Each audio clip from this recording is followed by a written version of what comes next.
Okay, so many people have been hating on Boruto since its inception, and yet here's a shocking reality check that some of the haters and naysayers alike may not want to hear, but this is straight up facts. Because since the Boruto series has began, so many people alike have said the same thing of essentially, well, whether they had a disdain for it, whether they didn't like it, whether they were Naruto fans that were not necessarily fans of the Boruto story because of whatever scenario you want to paint. Some people, they say it's because, well, Boruto in the beginning was not the way we want a character to be like, or the primary reason that most people don't want to admit that the anime adaptation wasn't up to par for what people mostly would want, mainly due to the anime original content that people, well, just weren't that interested in, despite the fact that some of that anime original stuff was actually pretty good. And also to caveat that the fact that the anime adaptation still shouldn't have no bearing on the story from the original manga. And before we continue, make sure to hit that subscribe button and that bell so you can get all notifications on all my videos and all of the anime and manga related news in the world. We got you covered over here. Hit them buttons. But even more so, besides that, people like to say that Boruto is a failure of a story. People like to say that essentially the revenue generated or the sales are a reflection that Boruto isn't that popular, Boruto isn't that successful, especially considering that it is a sequel, it is a spin-off of one of the most popular franchises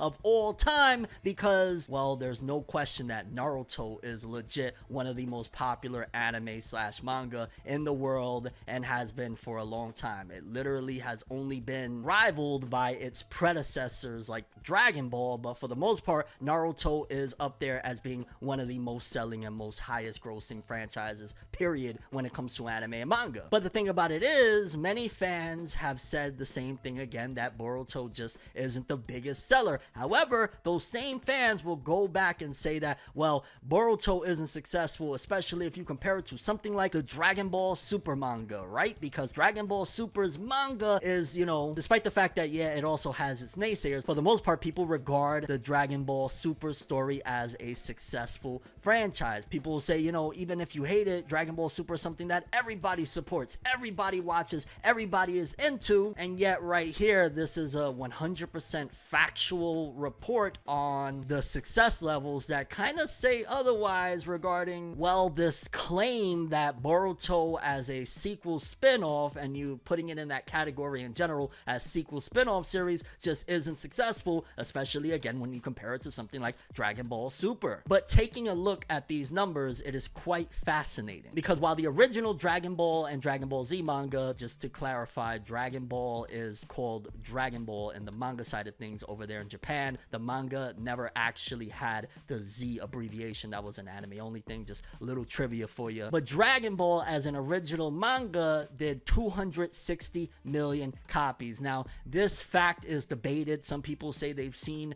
reports of it being 350. Whatever the case may be, it has sold hundreds of millions of copies. That is fact. However, the Dragon Ball Super manga to date has done approximately 12 million copies. Now, this graph that's been, you know, making its rounds and whatnot, not quite sure if it includes globally or if this is strictly a Japan thing. But let's also add in the fact that Japan is where a majority of manga sales stem from anyways. So 12 million sales, honestly, 12 million sales for a manga from, you know, franchise that began like 100 quadrillion years ago, that is just beyond a very successful thing. But let's go on over to what Naruto has done, because Naruto is not far off from Dragon Ball. Even with the original story, Naruto has done approximately, again, 250 million copies, so not far off based on this data that we have of, you know, the Dragon Ball story. In fact, if Naruto released more, it may have surpassed Dragon Ball, adding the fact that if they ever continued Naruto and just strictly, you know, the manga side of things called it Naruto, which also to note, Naruto, the original manga, was always called Naruto. Once again, similar to what they did with Dragon Ball, Naruto was always called Naruto on the manga side of things. It was the anime that added, of course, the Shippuden subtitle, and then later when it went to the sequel spin-off, it became Boruto. But Boruto as a manga has to date done 10 million. So essentially there's only 2 milli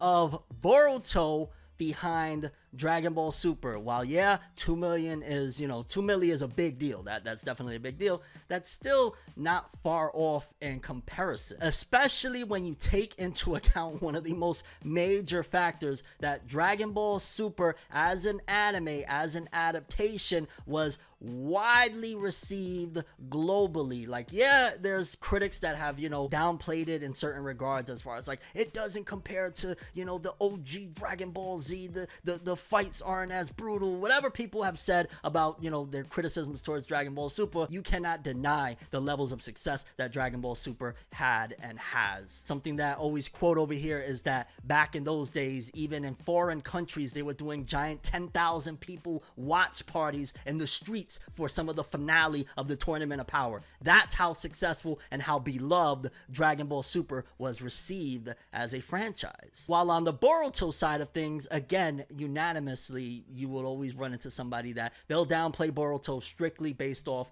they didn't like the anime, they weren't a fan of the anime, because again, the anime just had so much content that wasn't, directly from the manga, and oftentimes it delivered a pacing issue that people were just not very fond of. So you have one franchise, Dragon Ball Super, widely received, had how many films or whatnot. Boruto, technically, if we're being 100% about it, never really had a movie, because Boruto Naruto the movie was still off the heels of the Naruto franchise. It was still a big Naruto type thing. But even if you want to say that, fine, Boruto had a film. Dragon Ball had how many movies? How many big things happened for Dragon Ball? Stemming from the Battle of Gods, Resurrection F, the Broly film, Superhero, all of which were beloved and performed very well. Yet that success didn't trickle to what you would think would be this, insane difference between Dragon Ball's success as far as sales go for Super and Boruto. And I say all that to say that despite all the naysayers, despite the hate train that has, been behind Boruto throughout its inception, it's doing way better than many have expected. It's not far off from one of its contemporary competitors, both of which haven't had an anime adaptation for a while, and Dragon Ball Super actually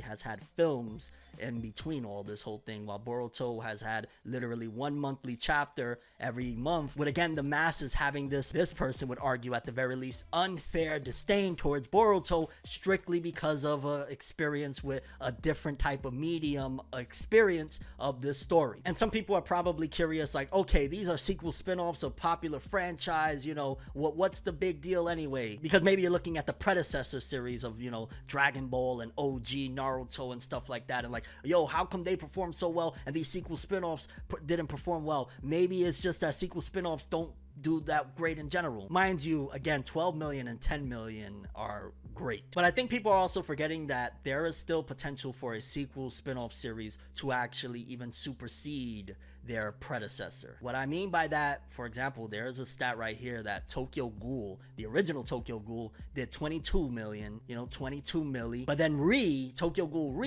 the sequel spin-off series, did 25 mil. So there's always potential for the next generation, the future, whatever you want to call it, to actually surpass the predecessor series. It just genuinely depends on the circumstances and what is surrounding it, which is a different topic, and I've said this before, but I don't care, gonna say it again. Why isn't there a Tokyo Ghoul remake? You see that did better than the original, which means the interest is just absolutely insane, but I guess that's a different topic, right? And for those that maybe are like, well, what's a more recent example of stuff? It's really hard to say, because, for example, if Jujutsu Kaisen spin-off, because Jujutsu Kaisen's OG series did 150 million as it stands right now, the sequel spin-off that only had a few volumes, what is it, like 3 volumes out right now, is at 500k. And honestly, if it kept going with that level of hype and quality and whatnot, it may have been, a very successful thing. I mean, 500k on 3 volumes is very successful in and of itself, but again, that's a more contemporary example of the newest version of a sequel spin-off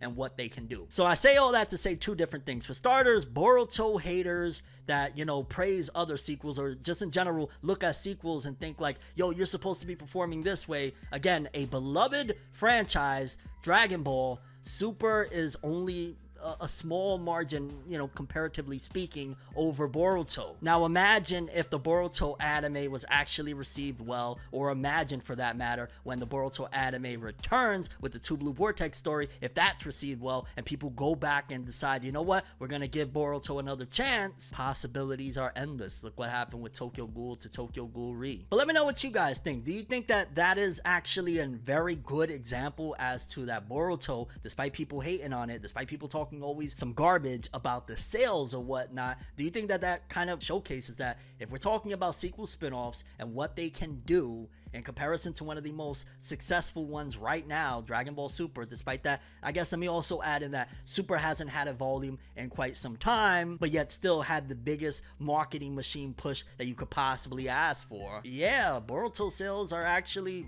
really good. And your overall thoughts and expectations for the future of these franchises. When Dragon Ball Super returns, sales are gonna crank up as well. Either way, I think both of them are successful, and the hate train towards Boruto, especially when it comes to talking down on its success or sales, is unwarranted. So all I have for this one. I'm Tim. As always, people, have an awesome day. Peace in.